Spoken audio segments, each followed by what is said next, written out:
જલેબી, સમોસા અને પિઝા જેવી ખાણી ચીજ વસ્તુઓને પણ સરકાર એક મૌન હથિયાર તરીકે જોવા લાગી છે.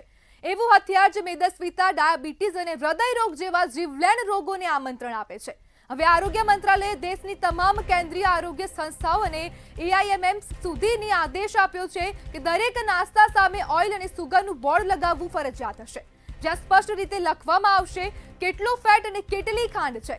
જેવી ચેતવણી તમાકુના પેકેટ પર હોય છે, એવી ચેતવણી હવે નાસ્તા પર પણ હશે. સમોસા, જલેબી અને લાડુ હવે સિગારેટની હરોળમાં ઊભા છે.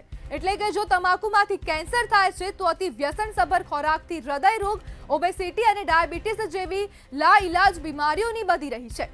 ત્યારે આશ્ચર્યજનક માહિતી છે કે 44.9 કરોડ ભારતીયો ઓવરવેઇટ થવાની સંભાવના હેઠળ છે, જ્યારે દરેક પાંચમો શહેરી નાગરિક હાલ ઓવરવેઇટ છે. 2052 સુધીમાં ભારત વિશ્વમાં બીજા નંબર પર સૌથી વધારે મેદસ્વી લોકો ધરાવતો દેશ બની શકે છે.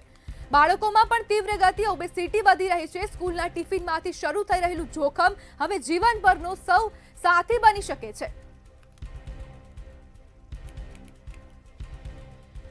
સરકાર દ્વારા જોખમી ખાદ્ય પદાર્થોનું લિસ્ટ પણ જાહેર કરવામાં આવ્યું છે, જેમાં કચોરી, પછી જે જલેબી છે તે અનેક પ્રકારના હવે ખાદ્ય ખોરાક જે છે તે ઝેર સાબિત થઈ શકે છે.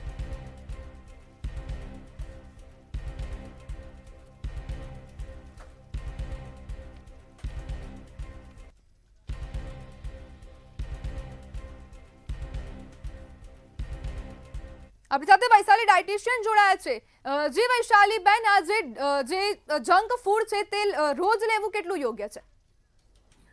નમસ્તે. હું છું Vaishali Chhatraliya, clinical dietitian and nutritionist. આજની જે ફાસ્ટ લાઈફ છે ત્યાં જે લોકો વર્કિંગ છે, વર્કિંગ મેલ્સ છે, તેઓ ટિફિન નથી લઈ જઈ શકતા, ઘરે જમી નથી શકતા. વર્કિંગ ફિમેલ્સ છે જેઓ ડેલી કુકિંગ નથી કરી શકતા, તે લોકોએ જંક ફૂડને જ પોતાનું રોજિંદુ ખોરાક બનાવી દીધું છે. જેમ કે pizza, burger, chips, fried processed foods અને કોલ્ડ ડ્રિંક્સ. આ જી બધું થોડા સમય માટે તો આપણને આનંદ આપે છે, પણ લાંબા ગાળે અસંખ્ય તકલીફો ઊભી કરે છે. જી વૈશાલી બેન, ઓઇલ અને સુગર કેટલું લેવું જોઈએ?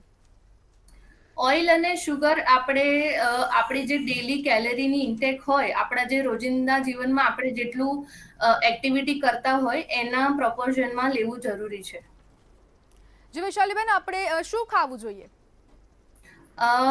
જે જંક ફૂડ છે, અત્યારે ડેલી જે લોકો જંક ફૂડ ખાઈ રહ્યા છે તેમને પહેલા તો આપણે સૌપ્રથમ સમજીએ કે જંક ફૂડની અંદર ફાઈબર ઓછું હોય છે, ચરબી, ખાંડ અને મીઠું જેવા પદાર્થો વધુ માત્રામાં હોય છે. સતત આવા ખોરાકના સેવનથી શરીરમાં ખોટી ચરબી ભેગી થાય છે, જે વજન વધારવા માટેનું મુખ્ય કારણ બને છે. અને સતત વધતા વજનના કારણે આગળ જઈને ફ્યુચરમાં diabetes, high blood pressure, cholesterol, heart attack જેવી ગંભીર સમસ્યાઓ થઈ શકે છે. તો જંક ફૂડ ડેલી લાઈફમાં ના લેવું જોઈએ અને એક હેલ્ધી લાઈફસ્ટાઈલ તરફ બધાએ વળવું જોઈએ.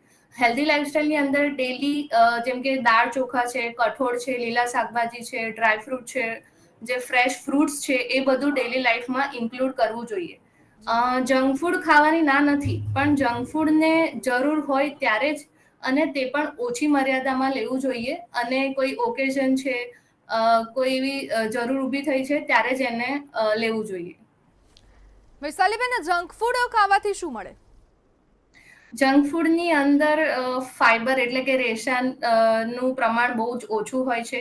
તેની અંદર તેલ, મીઠું અને જે ચરબી કહીએ છીએ આપણે એ વધારે માત્રામાં હોય છે, જેને અંદરથી આપણા શરીરને કોઈ ન્યુટ્રિશન તો નથી મળતું, પોષક તત્વો નથી મળતા, પણ ખોટી કેલરીઝ ભેગી થઈને એ વજન વધારવામાંનું કારણ બને છે. વૈશાલી બેન, જંક ફૂડ અને જે હેલ્ધી ખોરાક હોય છે તે બંનેમાં કેટલો તફાવત? જંક ફૂડની અંદર જેમ મેં વાત કરી કે જે મેઇન વજન વધવા માટેના તત્વો છે કે તેલ, ચરબી, વધારે પડતું મીઠું, જે રોગોને અ શું કહેવાય આવેદન આપી શકે છે, એ બધું માત્રા વધારે હોય છે. ફાઈબર બહુ જ ઓછું હોય છે, જેનાથી બોડીની અંદર જે પ્રોપર પોષક તત્વો મળતા નથી. હેલ્ધી જે ખોરાક કહીએ કે સારો હેલ્ધી ખોરાક, એની અંદર વાઇટામિન્સ, મિનરલ્સ અને જે જરૂરી પોષક તત્વો જે આપણે ડેલી લાઈફને હેલ્ધીલી જીવવા માટે જરૂરી હોય છે તે પૂરતા પ્રમાણમાં હોય છે. વૈશાલીબેન, આપણે જે શરીરને આપણે હેલ્ધી રાખવા માટે શું કરવું જોઈએ? શરીરને હેલ્ધી રાખવા માટે તો તમારે પહેલા કે પૂરતા પોષક તત્વો વાળો આહાર લેવો જોઈએ. ડેલી કસરત કરવી જોઈએ. હળવીથી લઈને તમારી પાસે એટલો ટાઈમ નથી તો હળવી કસરત કરવી જોઈએ. અને તમે કસરત પણ નથી કરી શકતા તો આખા દિવસમાં તમારી શરીરની ગતિવિધિ વધારે રાખવી જોઈએ. વૈશાલીબેન, જોડાવા બદલ આપનો આભાર.